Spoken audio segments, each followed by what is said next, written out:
주님께서 여러분과 함께 요한이 전한 거룩한 복음입니다. 그때 주님께서 제자들에게 말씀하시다. 너희가 나를 사랑하면 내 계명을 지킬 것이다. 그리고 내가 아버지께 청하면 아버지께서는 다른 보호자를 너희에게 보내시어 영원히 너희와 함께 있도록 하실 것이다. 그분은 진리의 영이시다.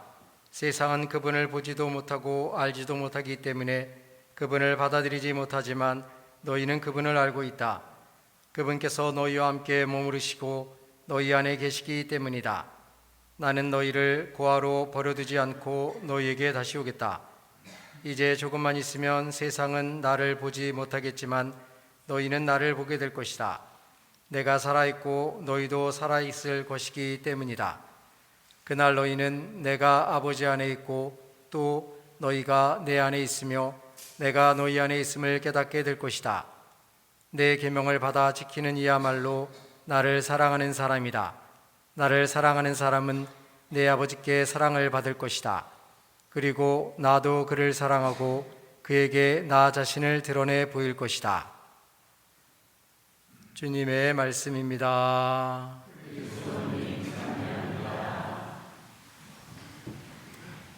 참 예수님, 보니까 지난주보다 한 14명 정도 빠진 것 같아요. 어버이날 기념을 아직도 성대하게 거행하느라고 또 부모님 만나러 가셨는지 모르겠지만 아무튼 좋은 5월 계절을 맞이해서 또 우리들의 마음이 또 더 풍요로워졌으면 좋겠습니다. 저는 전에 과거에 오홍진 신부님이 운영했던 그 꽃동네라는 곳에 갔다 왔습니다. 여러분들 다 아시죠? 그 꽃동네에 이제 여러 장애우들을 위한 시설이 있는데 제가 갔을 때 이제 또 새롭게 그 부모들이 아이들 키우는 것이 어렵다고 해가지고 꽃동네에 맡겨놓은 뭐 태어난 지 한 뭐 열흘에서부터 뭐 1년 정도 되는 아이들을 위한 공간이 따로 마련되어 있었습니다.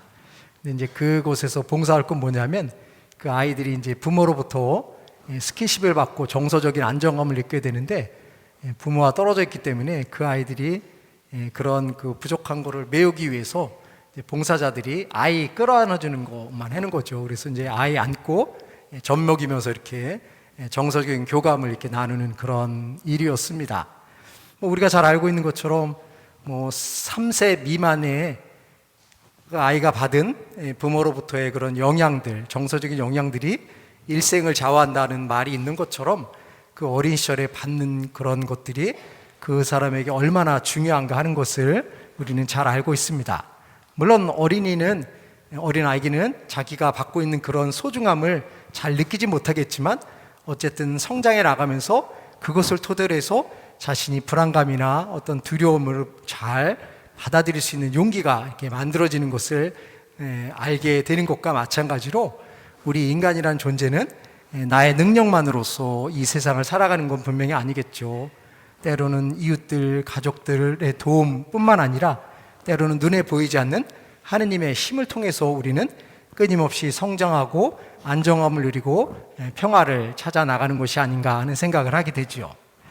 오늘 복음에서 예수님은 이제 하늘로 승천하시기 전에 내가 아버지께 청하면 아버지께서 다른 보호자를 보내주실 것이다 라는 말씀을 통해서 위로자이신 성령을 보내주신다는 약속을 하고 계십니다.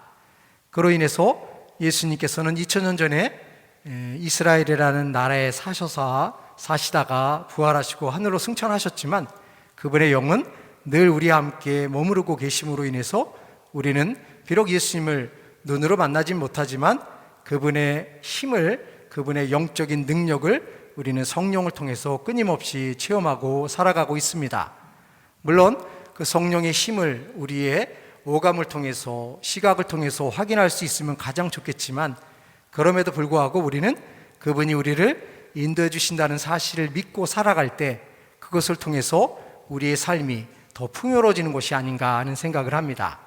물론 신앙이 없는 사람들은 그러한 것들을 의식하려고 하지도 않고 인식하려고 하지도 않겠지만 우리는 신앙을 갖고 살아감으로 인해서 성령의 힘이 우리를 얼마나 소중하게 인도해 주고 있는가 하는 것들을 끊임없이 자각하고 인식하기 위해서 노력하는 과정들이 필요하다라는 생각을 합니다.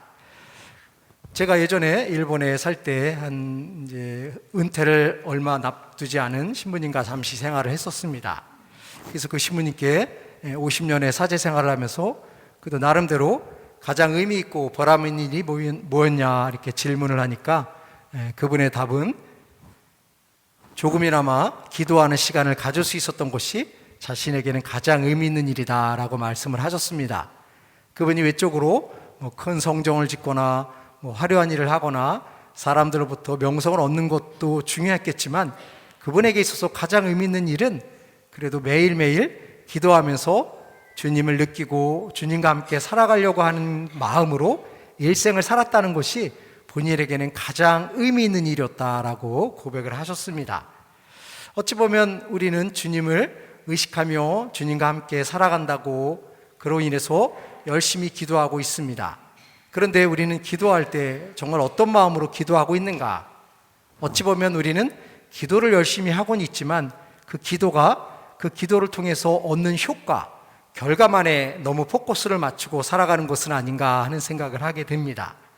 기도의 효과도 분명히 있겠지만 우리가 기도를 하는 것은 기도 그 자체가 우리들에게 소중한 의미를 담고 있고 그 기도를 통해서 우리는 현존하는 주님을 만날 수 있기 때문에 우리 신앙인들에게는 기도가 그 무엇보다도 소중하고 우리 삶의 중요한 핵심이 아닌가 하는 생각을 하게 되죠.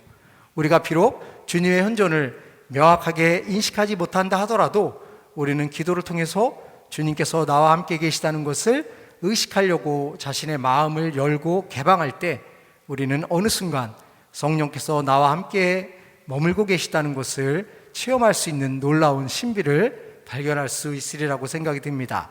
물론 그 과정이 결코 쉬운 것은 아니지만 우리가 마음을 열면 열수록 우리가 보지 못했던 또 다른 세계가 보일 수 있는 것처럼 우리는 살아계신 그분의 힘을, 살아계신 성령의 힘을 발견하면서 살아갈 수 있을 것입니다.